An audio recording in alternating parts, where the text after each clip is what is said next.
A ver, ¿me prestáis atención un segundo? Voy a ir repartiendo todos vuestros papeles y recordad que esto no es una obra de teatro, no es un anuncio, ni es una actividad puntual. Es simplemente el papel que se espera que interpretéis siempre, toda vuestra vida. Entonces, la princesita para ti. Tú vas a ser la princesita que siempre está buscando agradar a los demás, ¿ok? Mira a ti. El problemático. Siempre está metiéndose en líos, es un poco pegón, ¿vale? Aquí lo tienes. Y tú también, ¿vale? Tú, el rarito. No encajas del todo, ¿vale? Mira, aquí lo tienes. Bueno. Y a ti también te pega. Tú vas a ser el frágil, ¿vale? Y yo creo que tú también. Si lo hacéis lo suficientemente bien, nadie tiene que preguntarse nada, porque ya se sabe qué esperar de vosotros, ¿vale? Vamos a por ello.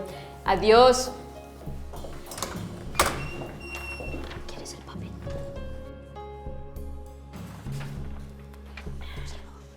Cuando me ha tocado el papel me he sentido frustrado y enfadado porque yo creo que no soy así. Va a repartir los papeles así, pinto, golgorito, y se ha ido. Pero es que imaginaros cómo vais a ser con este papel. Yo creo que me han puesto el rarito porque voy con el pelo largo, soy diferente.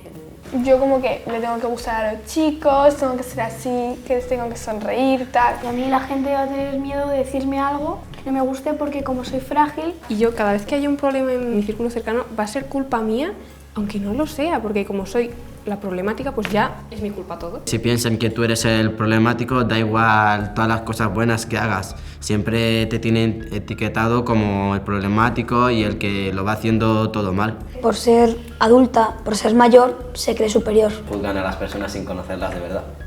O sea, no voy a dejar que alguien que no conozco de nada decida cómo voy a ser en mi vida. Pues lo peor de la etiqueta es que si te la pone otra persona, todo el mundo te ve así. Yo quiero decidir quién soy o cómo soy. No me identifico como la princesa que va ahí cabalgando por el bosque, ¿sabes? Parezco tonta. Y supongo que habrá niños que le habrán hecho caso y se habrán dado cuenta de que han desperdiciado toda su vida haciendo un papel que les han dado con nuestra edad. Si no, nadie te va a querer por cómo eres, sino por cómo quiere la gente que tú seas. Claro, y la personalidad se va desarrollando, pues lo que pasas tú con tu entorno, con tus amigos, y allá vas desarrollando tu personalidad y puede cambiar. Hay mucha gente que hace esto, que le pone a la gente etiquetas por su aspecto físico o por lo poco que les conocen, sin de verdad saber cómo son, y por eso ya les dan menos oportunidades o esperan más de ellos de lo que pueden dar. Yo voy a ser como soy, me da igual que alguien me mande ser de una manera que no soy. Si ellos nos han puesto en etiquetas porque ellos lo han decidido, no tenemos por qué ser así. Claro. Los papeles los ponemos nosotros, no otras personas. Yo me da igual, no le voy a hacer caso. Yo también. Y yo. Y yo.